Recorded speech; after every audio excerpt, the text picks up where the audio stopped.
Jake Morrison wiped grease from his hands as he closed the engine panel of the cargo hauler. The Zephyrian mechanic supervisor clicked his mandibles in approval. Jake had been working on Kepler Station for 6 months now, and the aliens trusted him with their most important repairs. "Good work, human," the supervisor said through his translator device. "Your species may be primitive, but you understand machines." Jake nodded and smiled. "Thank you, sir, just trying to earn my keep." The supervisor walked away, his 4 legs clicking on the metal floor. Jake waited until he was alone, then pulled out a small device from his toolkit. He pressed it against the engine housing and watched as data flowed across its tiny screen. Ship specifications, fuel consumption rates, maximum speed capabilities. All information that would help human forces understand Zephyrian technology. He put the device away and gathered his tools. His shift was ending and he had a meeting to attend. Jake walked through the station corridors, passing dozens of different alien species. Tall, thin ethereals with their glowing skin. Short, stocky, chromons with their rock-like hide. The proud Zephyrians with their insect-like features and warrior culture. None of them paid much attention to the human mechanic. Humans were considered a minor species, barely worth noticing. This attitude had served Jake well during his mission. He entered the cantina and looked around. The place was busy with the evening crowd. Aliens of all types sat at tables, drinking various liquids and eating foods that would probably kill a human. Jake spotted his contact at a corner table and walked over. Lisa Parker looked up from her datapad as he approached. To anyone watching, she was just another human courier, delivering information packages between traders. In reality, she was a captain in human intelligence, just like Jake was a lieutenant. "How was work?" she asked as he sat down. "Productive," Jake replied. "The new engines are impressive, faster than our report suggested." Lisa nodded and took a sip of her drink. It was one of the few beverages on the station that humans could safely consume.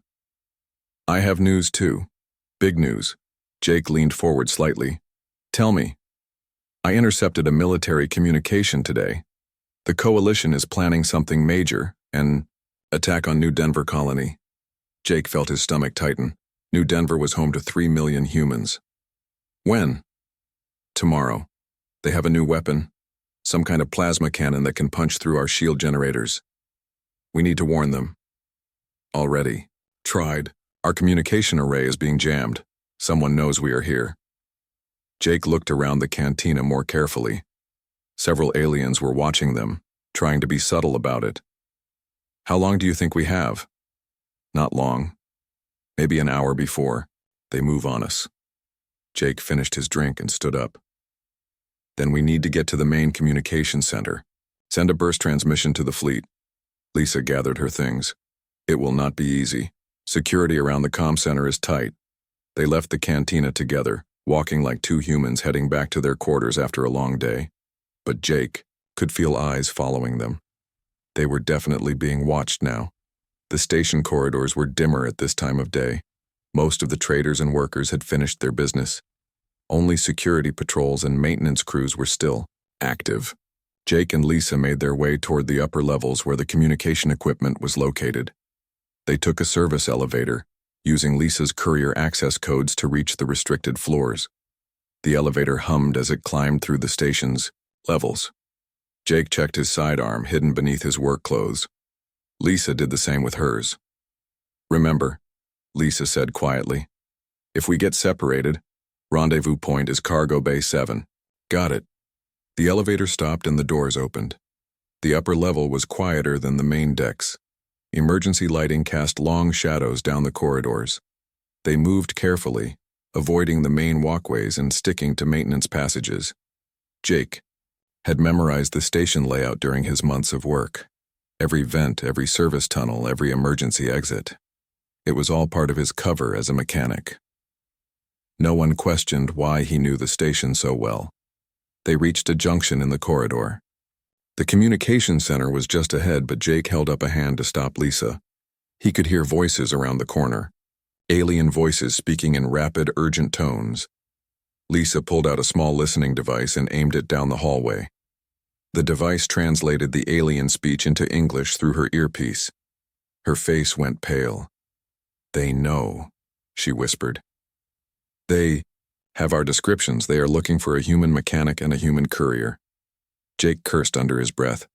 How did they figure it out? Does it matter now? We need to move. They backtracked through the maintenance tunnels trying to find another route to the communication center. But every path they tried was blocked. Security forces were everywhere, methodically searching the upper levels. "They are hurting us," Lisa realized, "pushing us toward the lower levels." Jake nodded. "They want to trap us somewhere with limited exits." They had no choice but to keep moving. The aliens were behind them, forcing them deeper into the station.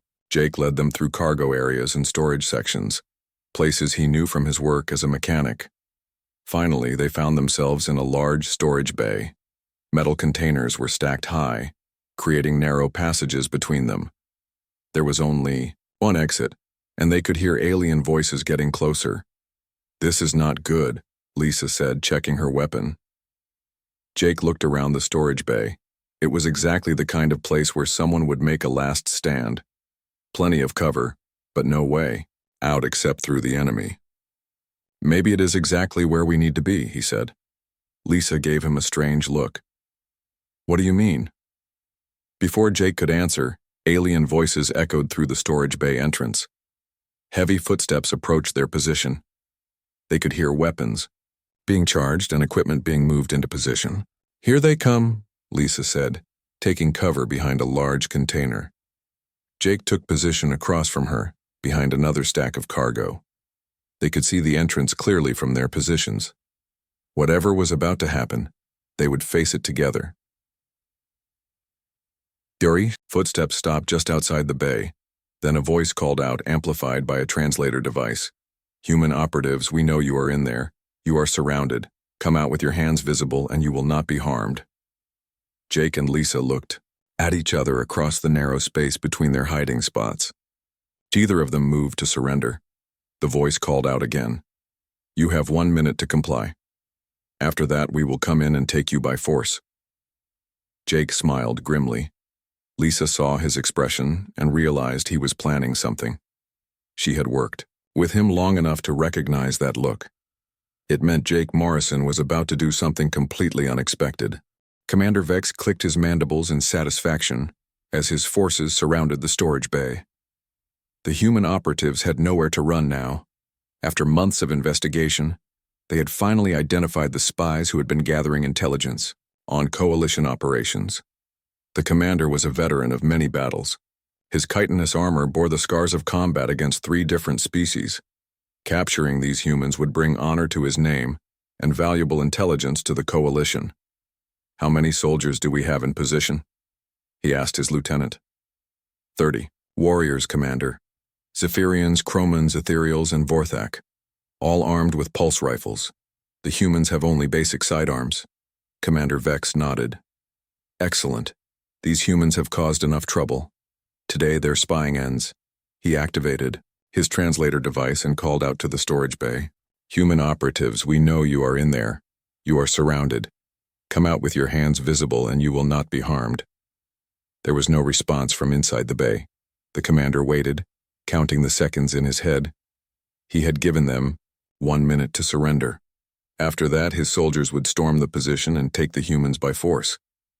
"Commander," his lieutenant said quietly, "our intelligence reports say these are not ordinary humans. They have military training."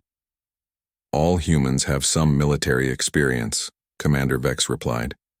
"It is their barbaric nature. But they are still just 2 individuals against 30 trained warriors. The outcome is certain." The commander studied the storage bay entrance. The humans had chosen their position well. The narrow doorway would force his soldiers to enter in small groups, reducing their numerical advantage. But it also meant the humans could not escape. It was a trap that worked both ways. Inside the storage bay, Jake checked his weapon and counted his ammunition. 2 clips plus the one already loaded. Not much for a prolonged fight, but it might be enough. "How many do you think are out there?" Lisa whispered from her position behind the cargo containers. "At least 20, maybe more. I can hear different species in their chatter. Lisa pulled out a small device from her equipment pack. It looked like a simple data recorder, but Jake knew it was much more than that. Good thing we came prepared. You think it will work? It has to. We did not come this far to fail now. Jake peered around his cover to get a better look at the entrance. He could see the shadows of alien soldiers moving back and forth. They were being careful, professional. These were not regular security guards. They were military. The minute is almost up, Lisa said, checking her watch. Then we better get ready for the show. Commander Vex looked at his chronometer. The humans had used their full minute and still no surrender. He was not surprised. Human stubbornness was well documented.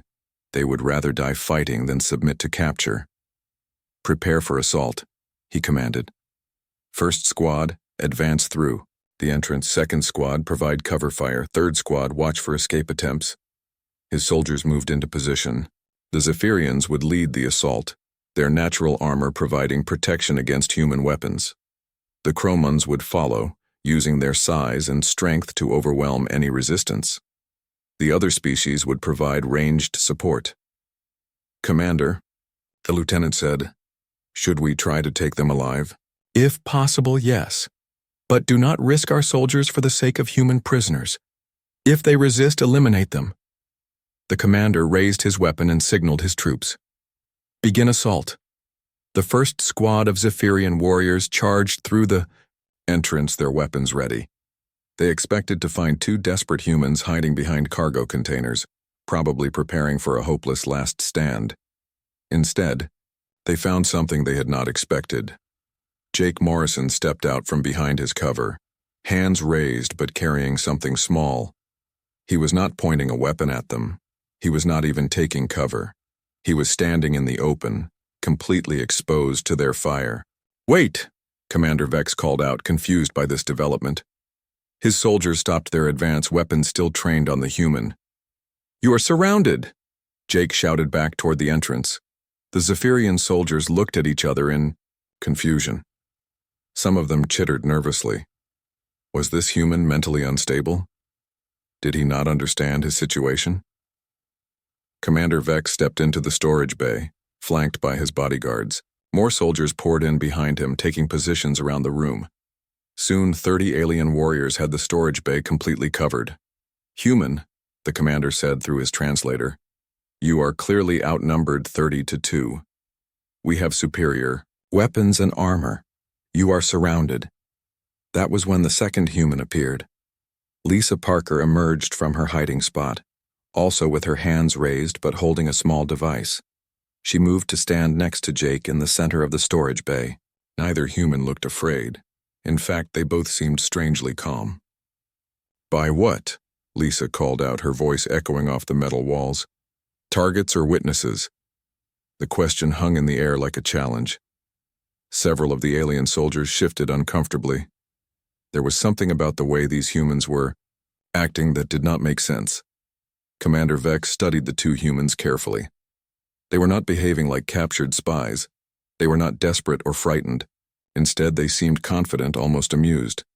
What are you planning, humans? He demanded. Jake smiled, and it was not a pleasant expression. Commander, you have made a serious mistake. The only mistake here is yours. You are outnumbered and outgunned. Are we? Lisa asked. Take a good look around this room, Commander. Count your soldiers, notice their positions. Commander Vex did look around. His warriors were spread throughout the storage bay, taking cover behind containers and creating overlapping fields of fire. It was a textbook assault formation.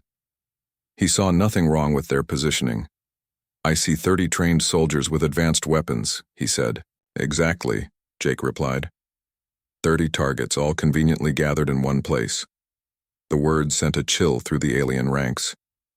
Some of the younger soldiers began looking around nervously, suddenly aware that their tactical advantage might not be as complete as they had thought.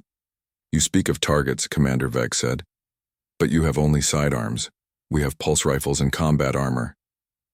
Who said anything about our weapons? Lisa asked. She held up the device in her hand. It was blinking with a steady red light. Commander Vex had assumed it was some kind of recording device, but now he was not so sure. What is that? he demanded. Insurance, Jake answered. You see, Commander, humans do not like to fight fair. We prefer to fight smart. The red light on Lisa's device began blinking faster. Several alien soldiers noticed and pointed their weapons at her, but she made no threatening moves. I suggest you tell your soldiers to stay calm, she said. Sudden movements might be misinterpreted. Commander Vex felt the first real stirring of unease. These humans were too confident, too relaxed. Either they were bluffing, or they knew something he did not. Misinterpreted by whom? He asked. Jake checked something on his wrist, then looked back at the commander with that same unsettling smile. By our friends who have been watching this whole time. Commander Vex stared at the two humans standing calmly in the center of his kill zone. Everything about this situation felt wrong. Captured spies should be desperate, not confident. They should be begging for mercy, not making cryptic threats. Explain yourself, human, he commanded Jake. What friends? Jake looked around the storage bay, studying the positions of all 30 alien soldiers. They had formed a perfect circle around him and Lisa, with overlapping fields of fire. It was exactly what they had been hoping for. You know, Commander, your species has a reputation for honor in battle. Face-to-face combat, warrior against warrior. Very noble. What is your point? My point is that humans gave up on honor a long time ago. We prefer efficiency. Lisa activated something on her device. The red light stopped blinking and turned solid. She looked at her watch and nodded to Jake. Right on schedule, she said.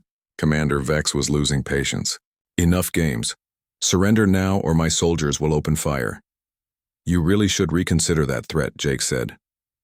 See, the thing about humans is, we do not just plan for success. We plan for capture. We plan for interrogation. We plan for situations exactly like this one. You are stalling for time. Actually, no. We are right on time. Jake pulled out his own device, similar to the one Lisa carried. Both devices were now glowing with steady red lights. The alien soldiers were becoming more nervous, some of them taking aim but waiting for orders. Those devices, Commander Vex said slowly. What do? They paint targets, Lisa replied simply. The commander felt ice in his veins. Target painters were used to guide precision weapons, but that would mean impossible, he said. There are no human ships in this system. We would have detected them. Jake laughed, and it was not a pleasant sound. Would you? Are you absolutely certain about that? Our sensors are the most advanced in the galaxy. Your sensors are designed to detect ships trying to hide from you. They are not designed to detect ships that do not care if you see them coming. Lisa checked her watch again. 30 seconds, Commander. You might want to order your soldiers to lie down flat. What happens in 30 seconds? You find out why humans do not believe in fair fights. Commander Vex was a veteran warrior. He had survived dozens of battles by trusting his instincts, and right now his instincts were screaming danger. But his pride would not let him back down from two unarmed humans. You are bluffing, he declared. There are no human ships, no weapons targeting this location. You are trying to frighten us into retreat. Maybe, Jake said. Are you willing to bet 30 lives on that? The commander looked around at his soldiers. Some of them were young, on their first major operation. Others were veterans like himself, warriors who had served the coalition faithfully for years. Could he risk all their lives based on human mind games? 10 seconds, Lisa announced. Several of the younger soldiers began backing toward the exits. Commander Vex barked orders at them to hold position. He would not be intimidated by human psychological warfare. 5 seconds. Commander, his lieutenant whispered urgently. Perhaps we should consider. Hold position, Vex commanded. The countdown reached 0. Nothing happened. For a moment, the storage bay was completely silent. Commander Vex felt a surge of triumph. The humans had been bluffing after all. There were no hidden ships, no targeting systems, no secret weapons. You see, he called out to his soldiers. Human deception. They have nothing. That was when the lights went out. Emergency lighting kicked in a second later, casting the storage bay in red shadows. But in that moment of darkness, something had changed. The humans were no longer standing in the center of the room. "Find them!" Commander Vex shouted. His soldiers swept the area with weapon lights, searching behind every container and in every shadow. But Jake and Lisa had vanished as completely as if they had never been there. "How is this possible?" the lieutenant whispered. "Humans are skilled at hiding," Vex replied, but his confidence was shaken. "Search every container, check every possible hiding spot. They cannot have gone far." His soldiers began a methodical search of the storage bay, but as they moved through the narrow passages between cargo containers, they began to realize something disturbing. The bay was much larger than it had seemed when they first entered. There were passages and hiding spots they had not noticed before. "Commander," one of the Croman soldiers called out, "I found something." Vex hurried over to the soldier's position. On the floor, behind a stack of containers, was a small device, still blinking with that ominous red light. "A target painter," the lieutenant confirmed. "But where are the humans?" "More importantly," Vex said grimly, "where are the weapons it is painting targets for?" That was when they heard Jake's voice echoing through the storage bay from hidden speakers. "Commander Vex, can you hear me?" The voice seemed to come from everywhere and nowhere. Vex looked around frantically, trying to locate its source. "Where? Are you human?" "Safe," Jake replied. "The question is, where are you?" "We are in the storage bay where we cornered you." "Are you? Take a closer look around." "Really look." Commander Vex did look around, and for the first time he noticed details that had escaped his attention before. The storage bay was not just one large room. It connected to other bays through passages that had been hidden by careful arrangement of cargo containers. His soldiers were not in a simple trap. They were in a maze. "You see it now, don't you?" Lisa's voice joined Jake's over the hidden speakers. "You followed us exactly where we wanted you to go." "This is still 30 soldiers against 2 humans, Vex declared. "Is it?" Jake asked. "Count your soldiers, Commander. Count them carefully." Vex began calling for status reports from his units. Squad leaders responded one by one, but as the reports came in, his confidence crumbled. 3 soldiers were not responding, then 5, then 8. "What have you done with my warriors?" "Nothing permanent," Lisa assured him. "They are just taking a little nap. Non-lethal neural disruptors. Very humane." "Humans do not have that technology." "Humans have whatever technology we need," Jake replied. "We are very good at acquiring things." Commander Vex realized that his perfect trap had become his worst nightmare. His soldiers were scattered through a maze they did not understand, being picked off one by invisible enemies using weapons they had thought were beyond human capabilities. "How?" he whispered. "Because, Commander," Jake's voice replied, "while you were hunting us, we were setting up the real trap, and you walked right into it." Commander Vex tried to maintain control as his soldiers reported in from throughout the maze of connected storage bays. What had seemed like a simple trap was revealing itself to be something much more complex and dangerous. "Squad 2, report." "Status," he called into his communicator. "Commander, we are in Bay 7. Corval and Thex are unconscious. We found them collapsed near a ventilation shaft. No signs of struggle." "Squad 4, what is your position?" "Bay 12, sir. We lost contact with Grenix and Voth 15 minutes ago. Found Grenix unconscious behind some containers. Voth is missing." Commander Vex felt his mandibles clicking nervously. In less than 30 minutes, he had lost a quarter of his force to 2 humans who seemed to appear and disappear at will. Jake's voice echoed through the storage complex again. "Commander, you seem to be having personnel problems. Show yourself, human coward. Fight with honor." "Honor?" Lisa's voice laughed from the speakers. "Commander, honor is what species use when they cannot think of anything smarter." Vex ordered his remaining soldiers to form defensive positions and watch each other's backs, but the storage complex was vast with dozens of connecting passages and hiding spots. The humans could be anywhere. "You cannot hide forever," he called out. "We are not hiding," Jake replied. "We are hunting." The commander realized with growing horror that his soldiers were no longer the predators in this situation. Somehow the humans had turned the tables completely. They were now the ones being hunted. "What do you want?" Vex demanded. "An excellent question," Lisa said. "What do we want, Jake?" "Well, we have been gathering intelligence for months. We know about the attack on New Denver. We know about your new plasma weapons. We know which ships are carrying what equipment. But we are missing something important," Lisa added. "What?" Commander Vex asked, despite himself. "We need to know who is planning these operations.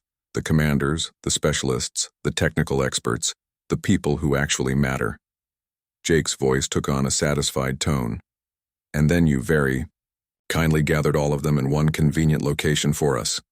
Commander Vex looked around at his remaining soldiers, squad leaders, weapons specialists, intelligence officers, the cream of the coalition forces on Kepler Station. He had brought them all here to capture 2 human spies. "You cannot capture all of us," he said. "Cannot we?" Lisa asked. "How many soldiers do you have left who are conscious and mobile?" Vex did a quick count. 18, maybe 19. Half his original force was either unconscious or missing. "Even if you capture us," he said desperately, "it will not stop the attack on New Denver."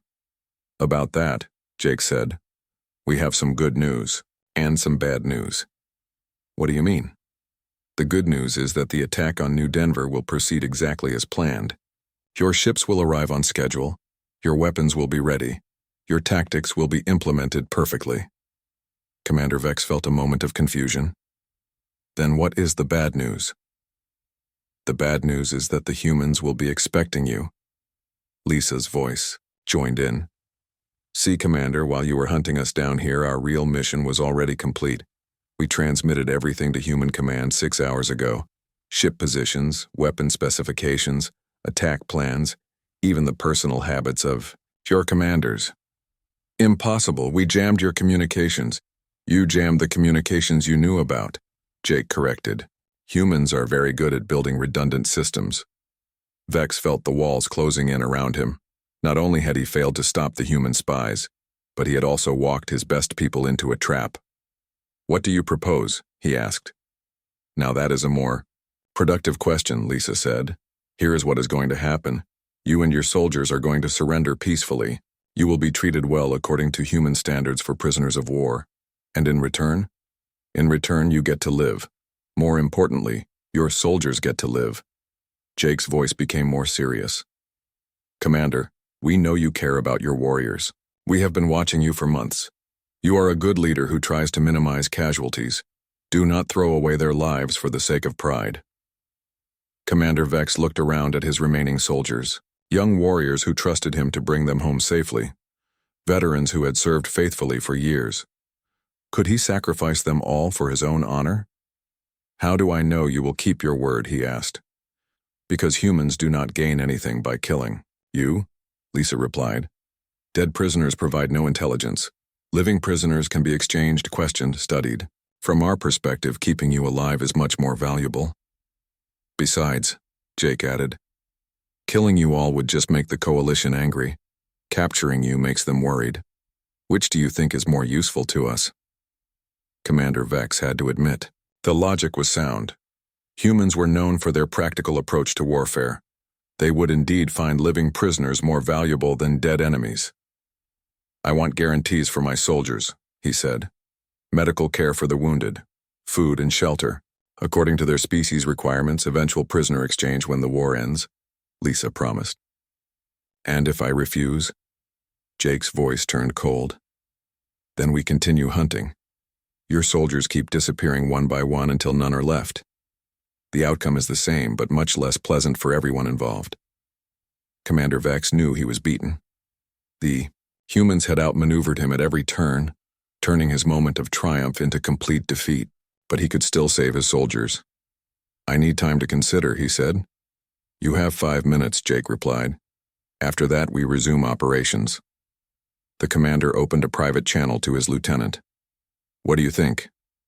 "Sir, we have lost. Too many already. The humans are right about one thing. Dead soldiers serve no purpose. If we surrender now, at least we live to fight another day. And our honor? Honor means protecting those under our command, sir. There is no honor in pointless sacrifice." Commander Vex made his decision. He activated his general communication channel. All units, this is Commander Vex. Prepare to stand. Down and surrender to human forces. Jake's voice came back over the speakers. Wise choice, Commander. Your soldiers will be safe. How do you want us to proceed? Place your weapons on the ground and step away from them. Keep your hands visible. We will collect you one group at a time. As his soldiers began laying down their arms, Commander Vex reflected on the events of the day. He had been completely outplayed by two humans who had turned every advantage against him. It was a lesson he would not forget, assuming he survived to remember it. Commander, Lisa's voice said, there is one more thing you should know. What now? This entire operation was planned from the beginning. Getting captured was always part of our mission. Commander Vex stared in shock. You wanted to be caught? We needed access to specific personnel and information. The only way to get that was to make you come to us with exactly the people we needed. Jake's voice confirmed it. Every step of this chase was designed to bring you here, with your best soldiers and officers. You did not capture us, Commander. We captured you. The storage bay filled with the sound of weapons hitting the metal floor, as alien soldiers followed their commander's orders to surrender. Commander Vex watched his warriors lay down their arms, feeling the weight of complete defeat. Jake Morrison emerged from behind a stack of containers, no longer the simple mechanic he had pretended to be for 6 months. His movements were smooth and professional, the walk of a trained soldier. Lisa Parker appeared from another direction, carrying equipment that was definitely not standard courier gear. Thank you for your cooperation, Commander, Jake said as he approached the group of surrendering aliens. How long have you been planning this? Vex asked bitterly. Since the day we arrived on this station, Lisa replied. Every repair job Jake took, every courier run I made, it was all building toward this moment. Jake pulled out a communication device and spoke into it. Falcon Base, this is Hawk 1. Package is secure, ready for pickup. A voice crackled back through the device. Confirmed, Hawk 1. Transport ships are en route. Estimated arrival in 10 minutes. Commander Vex looked up sharply. Transport ships? How many? 3 corvettes, Jake answered. They have been waiting just outside sensor range for hours. Impossible. Our sensors would have detected them. Lisa smiled. Your sensors detected exactly what we wanted them to detect. A few empty cargo haulers that posed no threat. You never thought to scan for ships using civilian transponder codes. The commander realized that every assumption he had made about this situation had been wrong. The humans had not been trapped at all. They had been the ones setting the trap from the very beginning. The attack on New Denver, he said suddenly. You really did warn them? Hours ago, Jake confirmed. Your fleet is going to arrive and find human warships waiting for them. Ships that know exactly where you will be and what weapons you will be using. But how? We jammed your communications. Commander, Lisa said patiently. You jammed the communications array in the main tower. You never thought to check for backup transmitters hidden throughout the station. Jake added, while you were tracking us through the upper levels, our real transmission was going out through a relay Jake built into the environmental systems during his first week as a mechanic. Commander Vex felt sick. His entire mission had been compromised from the start. Not only had he failed to capture the human spies, but he had also delivered critical intelligence and key personnel directly into their hands. Why tell me all this? He asked. Because we want you to understand something important, Lisa said. This is not personal. We are not your enemies because we hate you. We are your enemies because our species are at war. But war does not have to mean genocide, Jake continued. It can mean competition. It can mean testing each other to see who is stronger, smarter, more adaptable. Today humans proved we are all three, Lisa said. The sound of docking clamps echoed through the station as the human ships arrived. Commander Vex could hear boots in the corridors as human soldiers moved through Kepler Station, securing critical areas. Your soldiers will be treated well, Jake promised. Medical care, proper food, comfortable quarters. When this war ends, they will be returned to their families. And until then, Until then, they will be guests of the human fleet, safe but under guard. Lisa checked her equipment one final time. Commander, there is something else you should know about humans. What now? We do not just fight to win battles. We fight to win wars. And we do not just win wars with weapons. We win them with ideas. Jake nodded. Your soldiers are going to see how humans treat prisoners. They are going to see our ships, our technology, our methods. When they are eventually returned home, they will carry those memories with them. Some of them might decide they prefer the human way of doing things, Lisa added. Commander Vex understood the implication. The humans were not just capturing soldiers. They were planting seeds of doubt and curiosity that might grow into something much more dangerous to the coalition. You are trying to convert them, he said. We are showing them alternatives, Jake corrected. What they do with that knowledge is up to them. Human soldiers entered the storage bay, moving with efficient precision.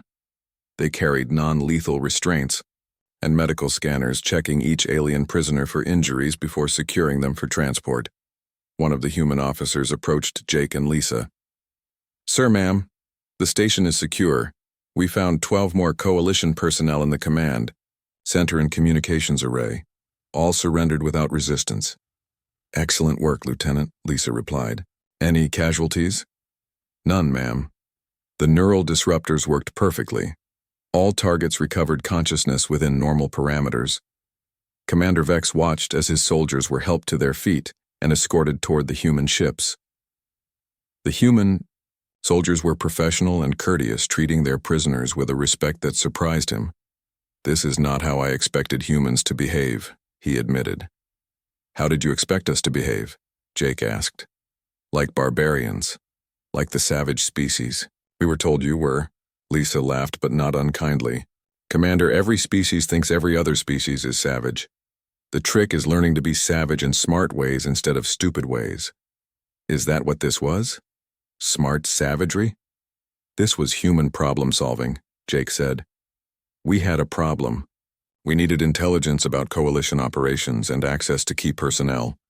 So we created a situation where you would bring us exactly what we needed. And the problem of the new Denver attack? Also solved. Your fleet will find human ships waiting for them. Ships that know exactly what to expect and how to counter it. Commander Vex was escorted toward the exit along with his remaining soldiers. As they walked through the station corridors, he could see human personnel already at work, examining alien technology and downloading data from computer systems. How long will you hold the station? He asked. Long enough to learn what we need to learn, Lisa replied. Then we will leave and let the coalition have it back. Just like that? Commander, we are not interested in holding territory. We are interested in learning, adapting, improving. Every battle teaches us something new about how to fight the next one better. They reached the docking bay where the human ships waited. Commander Vex paused at the entrance to look back at Kepler, Station 1 final time. This war is not over, he said. No, it is not, Jake agreed. But when it is over, both our species will be stronger for having fought it. How can you be so certain? Lisa smiled as she guided him toward the transport ship. Because that is what humans do, Commander. We take every challenge, every setback, every defeat, and we learn from it. Then we come back stronger. And sometimes, Jake added, we take what seems like defeat and turn it into victory. As the human ships undocked from Kepler Station, Commander Vex sat in his comfortable cell and thought about everything that had happened. He had been outmaneuvered completely, but he had to admit there was something impressive about the way the humans had done it. They had not won through superior strength or advanced technology. They had won through careful planning, creative thinking, and the ability to turn every situation to their advantage.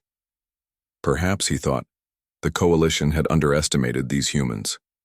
Perhaps they were not the primitive barbarians everyone believed them to be. Perhaps this war was going to be much more interesting than anyone had expected. The human ships jumped to hyperspace, carrying their valuable cargo of intelligence and prisoners toward an uncertain future. Behind them, Kepler Station continued its operations, apparently unchanged. But in the hidden corners of the station, in the environmental systems and communication relays, small devices continued to monitor and transmit.